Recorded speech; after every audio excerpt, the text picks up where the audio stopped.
பாடல் எண் 1620. முதலடியில் மேல் துறந்து அண்ணல் விலங்கொலி கூறுவன். இது முதலடி. இது பார்த்தோம்னா போன பாடலுடைய தொடர்ச்சின்னு எடுத்துக்கலாம். போன பாடலில் உழவன் உழவுல அப்படின்னு சொல்லிட்டு ஒரு கதை போல் ஒன்று சொல்லியிருந்தோம். எல்லாருக்கும் தெரியும்னு நினைக்கிறேன், வகுப்புக்கு வந்த அனைவருக்குமே. உழவன் உழவு உளுந்து கடைசியில் பார்த்தோம்னா எல்லாத்தையுமே திறந்துட்டான், உழவு ஒளிந்தானேன்னு முடிச்சிருப்பார். பட் எல்லாத்தையுமே திறந்துட்டார் அவர் அப்படின்னு சொல்லி முடிச்சிருந்தோம். அங்கிருந்து ஆரம்பிக்கிறார். மேல் துறந்து அண்ணல் அப்படிங்கிறார். அப்போ எல்லாவற்றையுமே திறந்து விட்டார். இந்த இடத்துல மேலான நிலையில் இருக்கக்கூடிய எல்லாவற்றையுமே, மேலான நிலைன்னா அவர் செய்த சாதகத்தையே கடைசியில் திறந்துட்டார். இந்த இடத்துல எல்லாம் ஒன்றும் இல்லாமல் அமைதியின் உச்சத்தில் போய் அங்கே அமர்ந்துட்டார். இந்த இடத்துல தான் மேல் துறந்து, துறவின் உச்ச நிலையில் அவர் போயிட்டார். எல்லாத்தையும் திறந்துட்டு அண்ணல் விலங்கொலி கூறுவன் அப்படிங்கிற. அண்ணல்னா ஏற்கனவே சொல்லியிருக்கோம், இறைவன் தான். யார் ஒருவர் தலைவராக இருக்கின்றாரோ, யார் அவரே அடியவராக இருக்கின்றாரோ அவர் தான் அண்ணல். அந்த இறைவன் என்ன பண்ணுறாரா, விலங்கொலி கூறுவன் அப்படிங்கிறார்.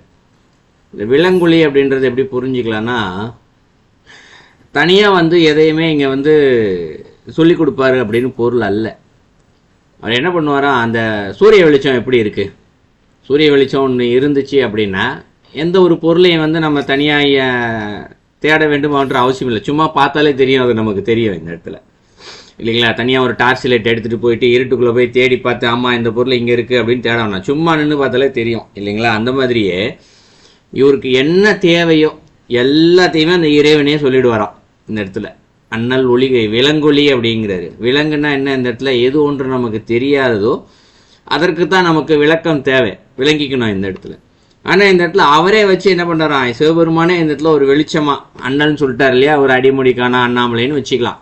அவராக அந்த இடத்துல நிற்கிறார். இந்த யாரும் துறவின் உச்சத்துக்கு போயிட்டாரு, அவர்கிட்டே இறைவன் இங்கே உட்காந்து நின்ட்டார் இந்த இடத்துல. அப்போ இவர் வெளிச்சத்தில் இவருக்கு என்ன தெரிந்து கொள்ள வேண்டுமோ அத்தனையும் அவர் இந்த இடத்துல தெரிந்து கொள்ள முடியும். இது முதலடியில் சொல்கிறாரு. அடுத்தடியில் நாள் துறந்தாருக்கு அவன் நண்பன் அவாவளி, இது 2வது அடியில் சொல்கிறார். நாள் துறந்தாருக்கு அப்படிங்கிற. நாள் துறந்தார்னா என்ன அப்படின்னா, இந்த நாள் அப்படின்னு எடுத்துக்கிட்டாலே இதை காலம் அப்படின்னு புரிஞ்சுக்கணும் இந்த இடத்துல. நாள் என்பது ஒரு தினம்தான், 24 மணி நேரம் கொண்ட ஒரு தினம்தான். இது காலம், காலத்தை குறிக்கும். காலம் எதை குறிக்கிறோம், நம்மளுடைய வாழ்நாள் முழுவதும் வாழக்கூடிய காலத்தை குறிக்குது. இதை துறந்தா இருக்கு அப்படிங்கிறது. இப்போ காலத்தை துரத்தல் அப்படின்றத எப்படி புரிஞ்சுக்கலான்னா, இன்னைக்கு நம்ம காலத்தை திறந்துட்டோம்னா துறக்கலை இல்லையா, ஆனால் புரிஞ்சுக்கவும் இல்லை நம்மளால காலத்தை. நம்ம என்ன சொல்லுவோம், நேற்று, போன வாரம், போன மாதம், போன வருஷம், நான் சின்ன வயசில் எல்லாமே நமக்கு தெரியும். அதே மாதிரி இன்னைக்கு காலையில், மத்தியானம், சாயங்காலம் இதை செய்யணும், நைட்டு இதை செய்யணும், இப்படி நமக்கு ஒரு எண்ணம் இருக்கும். நாளைக்கு என்ன செய்ய வேண்டும், நாளைக்கு இது தேவை, அதுக்காக இன்னைக்கு நான் பணத்தை சேர்த்து வைக்கிறேன், இப்படி நிறைய விஷயம் நாள் காலத்தை வைத்து நம்மளுடைய சிந்தனை ஓட்டம் நிறைய போய்கிட்டே இருக்கும். 5 வருஷம் கழிச்சு நமக்கு என்ன தேவைன்னு இன்றைக்கே யோசிச்சு செய்வோம். ஒரு வீடு, ஒரு சின்ன ஆல்ட்ரேஷன் வீட்டுக்குள்ளே செய்கிறோன்னா கூட இது 5 வருஷம் தாங்குமா, 10 வருஷம் தாங்குமா, பார்த்து தான் நம்ம வீட்டுக்குள்ளே செய்கிறோம் இந்த இடத்துல, இல்லையா? எதை பொருள் வாங்கினாலும் எத்தனை வருஷம் உழைக்கும் அப்படின்னு கேட்டுவார். ஏன்னா நான் எல்லாத்துக்கும் நமக்கு மைண்டில் ஒரு விஷயம் இருக்குது, என்னது, இன்னும் 10 வருஷம் நம்ம இருக்க போகிறோம், அதனால் இந்த பொருளும் இங்கே இருக்கணும் அப்படின்ற ஒரு ஆழ்ந்த நம்பிக்கையில் அந்த செயலை செய்கிறோம். அப்போ காலம் என்ற ஒன்றின் பின்னாடியே நம்ம வாழ்ந்து கொண்டு இருக்கின்றோம். இந்த இடத்துல அவர் நாள் துறந்தா இருக்கு அப்படிங்கிறார். அப்போ அந்த துறவி நிலைக்கு என்ன ஆயிடுது, இந்த இடத்துல அவருக்கு பழசு எல்லாத்தையுமே மறந்துருப்பார். இந்த இடத்துல நிகழ்காலத்தில் மட்டும்தான் இருப்பார். ஆனால் அந்த நிகழ்கால உணர்வு கூட இல்லாமல் இருப்பார். எதிர்காலம் என்ற ஒரு உணர்வும் இல்லாமல் இருப்பார். இந்த வினாடியில் இருக்கக்கூடிய அந்த இறை சிந்தனையில் மட்டும்தான் இருப்பார் அவர் அந்த இடத்துல. வேறு எதுவுமே இல்லை, எனக்கு ஒன்றும் வேண்டாம் என்ற நிலையில் மட்டும்தான் அவர் உட்காந்துட்டு இருப்பார் இந்த இடத்துல. நாள் துறந்தா இருக்குன்றது அதான். ஸோ இப்போ திறந்துட்டாரு, காலத்தையே இவர் திறந்துட்டார் இந்த இடத்துல. அவருக்கு அவன் நண்பன் அப்படிங்கிறார். அவன் என்றால் யார் இந்த இடத்துல, அந்த அடிமுடிக்கான அண்ணாமலையா இறைவன் இருக்கார் இல்லையா, அவர் தான். அவர் ஏன் அவன் அப்படின்னு சொல்கிறாரு அப்படின்னா, இவர் கூட தான் இருக்கார் இந்த இடத்துல. அண்ணல்னு முதலடியில் படித்தோம் இல்லையா, கூட தான் இருக்கிறாரு, ஆனால் தனித்து நிற்கின்றார். இன்னும் தானே இறைவன் நிலைக்கு ஒரு வரல இன்னும் சாதகர். இன்னும் துறவின் உச்சத்துக்கு போயிட்டாரு, ஆனால் தானே நம்ம அடிக்கடி நிறைய நிறைய வகுப்பில் படிச்சிருப்போம் பல பாடல்களில். அவர் ஒரு ஒரு சாதகத்தின் உச்சத்துக்கு போகும்போது தானே இறைவன் என்ற நிலையில் நின்னாரு அப்படின்னு சொல்லி படிச்சிருப்போம். பட் இதில் அந்த நிலைக்கு இன்னும் போகலை. அதனால் இறைவன் என்ன பண்ணுறாரு, கூடயே தான் இருக்கார் இந்த இடத்துல. எப்படி இருக்காரு, நண்பனாக நிற்கின்றார். நண்பன்னா யார் இந்த இடத்துல, தோழன். நம்ம பேச்சு வழக்க சொல்லுவோம் இல்லையா, பழமொழி கூட உண்டு, தோல் கொடுப்பான் தோழன் இல்லையா. ஸோ என்னென்னலாம் தேவையோ அத்தனையுமே இறைவன் அவருக்கு செஞ்சு கொடுப்பாராம். இந்த நண்பன்றதை புரிஞ்சிக்கணும்னா சுந்தரருடைய வரலாறை எல்லாருக்கும் தெரியும். ஸோ அவரை ஞாபகம் வச்சுக்கலாம். சுந்தரருக்கு இறைவன் என்னென்னலாம் செஞ்சு கொடுத்தாரு. அவருடைய மனைவிக்கு ஒரு சண்டைன்றதுக்கு பஞ்சாயத்து பண்ணுறது கூட சிவபெருமான் போய் சொல்லி கொடுத்துட்டு வந்திருக்காரு, எல்லாருக்கும் தெரியும் இல்லையா. ஸோ அதுபோல் இறைவன் அங்கு நிற்பார். அவருக்கு யாருக்கு துறந்தார், காலத்தையே துறந்துட்டார் அவருக்கு அப்படின்னா, அவருக்கு இப்படி நண்பல் போல இறைவன் வந்து நிற்பாரா இந்த இடத்துல. அடுத்தது அவாவளி அப்படிங்கிறார். அவாவளின்றது, அவா அப்படின்னா ஆசைகள், வலி அப்படின்னா இந்த பெயின்னு சொல்லுவோம் இல்லையா, அந்த வலி கிடையாது இந்த இடத்துல, வலிமை அப்படின்னு பொருள் இந்த இடத்துல. அவாவளி அப்படிங்கிற, அவானா ஆசை, எல்லாருக்கும் தெரியும் இந்த இடத்துல. பேச்சு வழக்கம் நம்ம அடிக்கடி பல இடங்களில் பயன்படுத்துவோம். ரொம்ப ஆவல், வா அப்படின்ற வார்த்தை இருக்கு. ஸோ அது ஆசை வந்து ரொம்ப வலிமை மிக்க அந்த ஆசைகளை கார் துறந்தாருக்கு அப்படிங்கிறது. அவாவளின்றத கார் துறந்தாருக்கு அடுத்தடியோட சேர்த்து படிக்கணும் இந்த இடத்துல.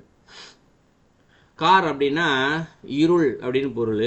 இருள் என்றால் மாயை என்று பொருள் இந்த இடத்துல. ஸோ நம்ம மாயையில் தான் இன்னைக்கு இருக்கோம்.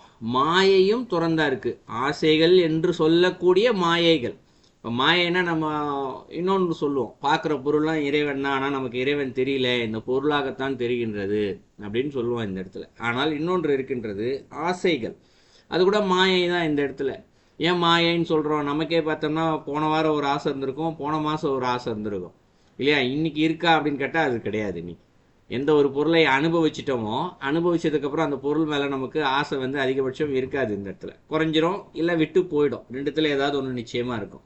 அப்போ எங்கேருந்து வந்துச்சு அந்த ஆசை, எங்கே போச்சு, ரெண்டுமே தெரியாது இந்த இடத்துல. பார்க்கும் பொழுது வந்தது, பார்த்து அனுபவித்தவுடன் போய்விட்டது இந்த இடத்துல. ஸோ அப்போ அந்த ஆசைகள் என்று சொல்லப்படுவது ஒரு மாயையாக இங்கே நிற்கின்றது. அந்த மாயையை துறந்தவர்களுக்கு, ஆசை என்று சொல்லக்கூடிய வலிமை மிக்க அந்த மாயையை துறந்தவர்களுக்கு கண்ணுதலாய் நிற்கும். யாரு, அவன் கண்ணுதலாய் நிற்கும் அப்படிங்கிறது. அவன் என்பதற்கு அதான் இறைவன். அங்கே இருக்கிறார், இங்கே அண்ணலாம் நிற்கிறார் அங்கே அந்த இறைவன். அவர் கண்ணினுடைய நுதல் அப்படிங்கிறார். கண்ணுதல் எல்லாருக்கும் தெரியும். அந்த நெற்றி கண்ணை வந்து குறிப்பிடுறார். நுதல்னா நெற்றி இந்த இடத்துல இல்லைங்களா. ஸோ நெற்றி கண்ணை இந்த இடத்துல குறிப்பிடுறாரு. அந்த நுதலாய் நிற்கும் அப்படின்றார். அப்போது இவருக்கு ரெண்டாவது அடியில் முதலடியில் விலங்கொலி கூறுவன் அப்படின்னு சொன்னார் இல்லையா. இப்போ இறைவன் வந்து எப்படி வந்து இவர்கிட்ட சொல்கிறார் இந்த இடத்துல, வெளியிலேருந்து தனியாக வந்து இப்போ இவருக்கு ஏதோ ஒன்று தெரிந்து கொள்ள வேண்டும் என்று இருக்குன்னு வச்சுக்கோம். துறவின் உச்சத்தில் நிற்கிறாரு. அந்த ஊருக்கு ஏதோ ஒரு நன்மை தேவைப்படுது, மக்கள் ஏதோ ஒரு துன்பத்தில் அவர்கிட்ட வந்து கேட்குறாங்க. அவர்கிட்ட என்ன அந்த இடத்துல கர்மா, எதனால் இவர்கள் துன்பத்தை அனுபவிக்கிறார்கள் என்று இவருக்கு தெரிந்தால்தான் அவர் ஒரு பிரார்த்தனையே செய்ய முடியும் அந்த இடத்துல இல்லையா. இப்போ இறைவன் என்ன பண்ணுறாரு இந்த இடத்துல, அங்கு என்ன மக்கள் என்ன தவறு செய்தார்கள், இல்லை என்ன நல்ல அவங்க பூஜைகள் செய்தாலோ, இல்லை என்ன அவர்களுக்கு செய்தால், ஐயா கொஞ்சம் மியூட் போட்டுக்கோங்க ஐயா, மயில் வாகனன் ஐயா. ஸோ என்ன நன்மை செய்தால் இவர்களுக்கு இந்த இடத்துல நன்மை கிடைக்குமோ அவர் எல்லாத்தையுமே இறைவன் எப்படி சொல்றாரா, அவருடைய கண்ணுதல். அப்படி நினைச்ச நேரத்தில் எப்படி நம்ம பார்த்த வினாடி ஒரு பொருளை வச்சு நம்ம தெரிஞ்சுக்கிறோம், இது வீடு இல்லையா, இது விலங்கு, இது பறவை, இதை நம்ம தெரிஞ்சுக்கிறதுக்கு எவ்வளோ நேரம் ஆகுது. ஒரு சில பார்த்த வினாடி நேரம்னு கூட சொல்ல முடியாது, க்ஷண நேரம்னு சொல்லுவோம் இந்த இடத்துல இல்லையா. அப்படி கண்ணை திறக்கிறோம், முன்னாடி ஒரு புறா நிற்குது, புறா அப்படின்னு க்ஷண நேரத்தில் நம்ம சொல்லுவோம். அந்த மாதிரி இறைவன் இவருக்கு எதை தெரிந்து கொள்ள வேண்டுமோ அதை என்ன பண்ணுறாரா, நெத்திக்கெல்லாம் க்ஷண நேரத்தில் அப்படி அவர் சொல்கிறாரா இந்த இடத்துல. அதான் கண்ணுதலாய் நிற்கும் அப்படிங்கிறாரு. அடுத்து பார் துறந்தாருக்கே பதம் செய்யலாமே அப்படிங்கிறார். பார் துறந்தார் அப்படின்றாரு. கடைசியில் எல்லாத்தையும் திறந்துக்கிட்டே வர்றாரு. நாள் துறந்தார், கார் துறந்தார், அடுத்து பார்னா உலகம் இந்த இடத்துல. ஸோ உலகத்தில் இருக்கக்கூடிய அந்த பற்றுகள் கூட அவருக்கு துறந்துச்சான் இந்த இடத்துல. இந்த துரத்தல் அப்படின்றத எப்படி புரிஞ்சுக்கலாம், பார் துரத்தல் புரிஞ்சுக்கலாம்னா, நீ உலகத்தில் துன்பத்தில் உழல்ற பலர் கூட இந்த உலகத்தை துறக்கணுன்ற எண்ணம் சில பேருக்கு இருக்குது. ஆனால் அது வேறு விதமான துரத்தல். எப்படின்னா, இந்த தற்கொலை எண்ணம்ன்ற பல பேருக்கு வருது இல்லையா, இந்த உலகத்தில் வாழ்கிறதுக்கே எனக்கு பிடிக்கல, இந்த சிந்தனை பல பேருக்கு இருக்கும். அப்போ இந்த உலகமே அவருக்கு பிடிக்கல அப்படின்ற விஷயத்த தான் அவங்களுக்கு வருது இந்த இடத்துல. இது துரத்தல் கிடையாது. ஆனால் இந்த இடத்துல நம்ம அப்படி தான் நினச்சிக்கிட்டு இருப்போம். இது அவங்களுக்கு பிடிக்கல, துறந்துட்டாங்க, அதனால அவங்க இந்த உலகத்தை விட்டு போகிறாங்க அப்படின்ற மாதிரி பொருள் ஆயிரும். அது அப்படி இல்லை.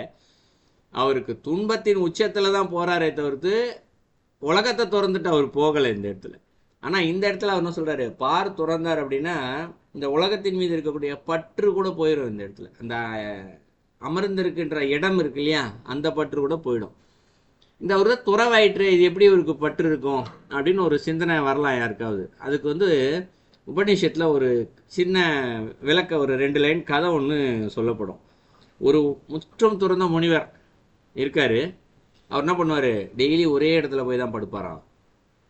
யாரோ ஒருத்தர் வந்து ஒரு நாள் படுத்துட்டு இருக்கும்போது, ஏன் இடம் தள்ளி போடு, நான் இங்கே தான் படுக்கணும் அப்படின்னு. ஏன்னா அவர் தான் சுத்தம் பண்ணி வச்சிருக்கான். துறவிதான் அவர் இந்த இடத்துல. ஆனால் அவருக்கு ஒரு படுக்கிறது கூட, இந்த இடத்துல படுத்தா தான் இந்த உடம்புக்கு தூக்கம் வரும், நான் தான் இந்த இடத்த சுத்தம் பண்ணி வச்சுருக்கேன், அந்த எண்ணம் இருக்கான். ஏன்னா அவருக்கு எந்த விதமான பற்றும் இல்லை. வெறும் லங்கோட்டு தான் போட்டிருக்காரு.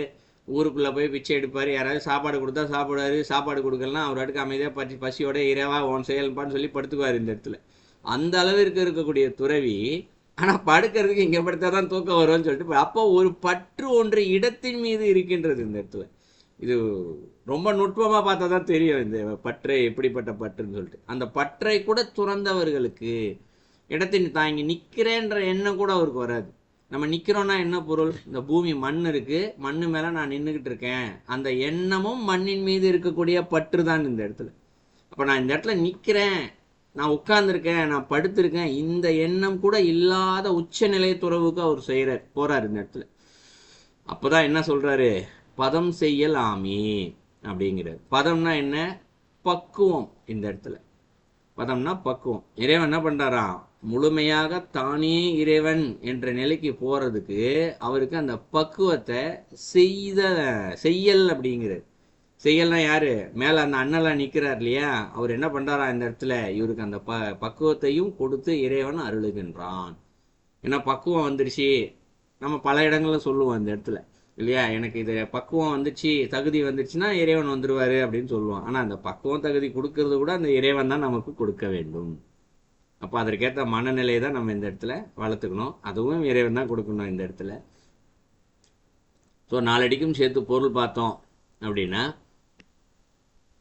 ஒரு துறவு நிலைக்கு யார் ஒருவர் செல்கின்றாரோ, முதல்ல ஆசைகள் பந்த பாசங்கள் என்ற துறவு நிலை யார் ஒருத்தர் போகிறாரோ, இதெல்லாம் விட்டு விட்டு பந்தம் பாசம் எல்லாத்தையும் விட்டு துறவு நிலைக்கு போகிறாரோ, அவருக்கு இறைவன் இந்த இடத்துல தலைவனாகவும் அடியவராகவும் இருந்து உண்மையை உணர வைக்கின்றார். சன நேரத்தில் உணர வைக்கக்கூடிய இறைவனாக இருக்கின்றார். காலத்தை துறந்தவர்களுக்கு அவர் தோள் கொடுக்கும் தோழனாகவே அங்கு இறைவன் நிற்கின்றார். மாயை மிக்க இந்த ஆசைகளை துறந்தவர்களுக்கு இல்லையா, இந்த ஆசைகளை துறந்தவர்களுக்கு அப்படின்றத, இப்போ ஒரு துறவி இருக்காருன்னு வச்சுக்குவோம், ஒரு வீட்டுக்கு போகிறாரு, சாப்பாடு ஏதோ கொடுக்குறாங்க, இவருக்கு பார்த்தவொடனே ஒரு சின்ன வாயில் ஊறாரு, ஆஹா நல்ல சாப்பாடாக கொடுக்குறாங்களான்னு சிந்தனை வந்தால் கூட ஆசை தான். அது இந்த இடத்துல மாயை தான், இன்னும் கொஞ்சம் கொடுத்தா நல்லா இருக்குமே இந்த சாப்பாடு அப்படின்னு அவர் மனசுக்குள்ளே நினச்சா கூட ஆசை தான். ஸோ அந்த ஆசைகள் என்பது ரொம்ப நுட்பமானது இந்த இடத்துல. இந்த ஆசைகளை கூட அவர் துறக்கணும் இந்த இடத்துல. இப்படி யார் ஒருவர் துறக்கிறாரோ அவருக்கு இந்த இடத்துல இறைவன் அவர் இந்த உலகத்தில் அண்டத்தில் எதை தெரிந்து கொள்ள வேண்டுமோ அதை சன நேரத்தில் அவருக்கு தெரிய வைத்து கொடுக்கின்றார். அடுத்து இந்த உலகத்தையே துறந்தவர்களுக்கு ஒரு தானே இறைவன் என்ற நிலையை அடையக்கூடிய அந்த பக்குவத்தையும் அந்த இறைவன் அங்கு கொடுக்கின்றார். ஸோ இதான் அந்த பாடலுடைய கருத்து.